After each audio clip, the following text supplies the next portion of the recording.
Hello everyone, आज हम लोग स्टार्ट करने जा रहे हैं मैग्नेटिज्म का एक नया टॉपिक स्टार्ट करने जा रहे हैं, that is current loop as a magnetic dipole.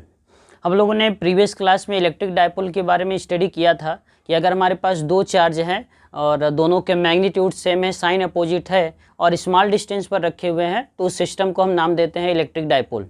वैसे ही मैग्नेटिक डायपोल होता है कि अगर हमारे पास कोई ऐसा सिस्टम है जिसमें दो अपोजिट पोल हो, एक नॉर्थ पोल हो, दूसरा आपका साउथ पोल हो। कोई मैग्नेट है, स्मॉल मैग्नेट है जिसके पास दो पोल हैं, नॉर्थ पोल और साउथ पोल, और बीच का डिस्टेंस बहुत ही कम है। मान लीजिए बीच का डिस्टेंस जो आपका कम है उसे हम इंडिकेट कर रहे हैं 2L से, डिस्टेंस आपका 2L है।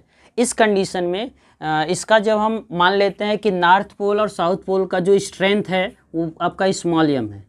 जैसे आपका चार्ज लेते थे स्मॉल q, यहाँ पे हम स्ट्रेंथ लेते हैं, स्ट्रेंथ ऑफ नॉर्थ पोल और साउथ पोल आपका स्मॉल m है। तो अगर हम मैग्नेट के स्ट्रेंथ और उसके बीच के डिस्टेंस का मल्टीप्लाई करते हैं, मतलब m इंटू 2L, तो यहाँ पे आपका आता है मैग्नेटिक डायपोल मोमेंट।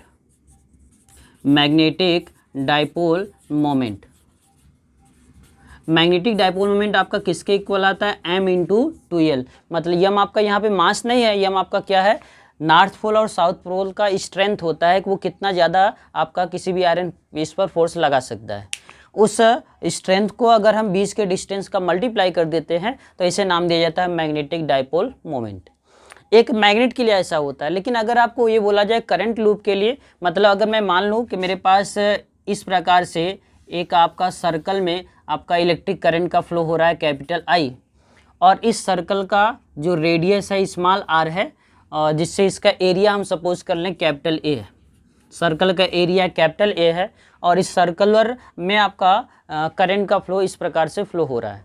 तो उस कंडीशन में हमें ये पता है कि करंट एक तरह से मैग्नेट की तरह बिहेव करता है। करंट जो आपका किसी भी कंडक्टर में फ्लो होता है वो मैग्नेट की तरह बिहेव करता है, तो ये भी अपने चारों तरफ मैग्नेटिक फील्ड क्रिएट करेगा। मतलब ये भी एक तरह से मैग्नेट है, और जब मैग्नेट है तो क्या होना चाहिए? मैग्नेटिक डायपोल मोमेंट होना चाहिए। यहाँ पे मैग्नेटिक डायपोल मोमेंट के लिए हम स्ट्रेंथ इंटू 2L लिए थे, लेकिन यहाँ पे मैग्नेटिक डायपोल मोमेंट जब हम निकालते हैं, मैग्नेटिक डायपोल मोमेंट ये आपका capital M is equal to होता है जितना इसमें टोटल करंट का फ्लो हो रहा है कैपिटल I, और इसमें जिस एरिया में, जिस सर्कल का जितना भी एरिया रहेगा सभी एरिया का क्या कर देंगे? मल्टीप्लाई। तो करंट इनटू एरिया आपका क्या होता है? Magnetic dipole moment. बस यही आपको याद रखना है कि अगर किसी भी सर्कुलर कॉइल में करंट का फ्लो हो रहा है तो करंट में उस सर्कुलर कॉइल का किस मल्टीप्लाई करेंगे? एरिया का मल्टीप्लाई।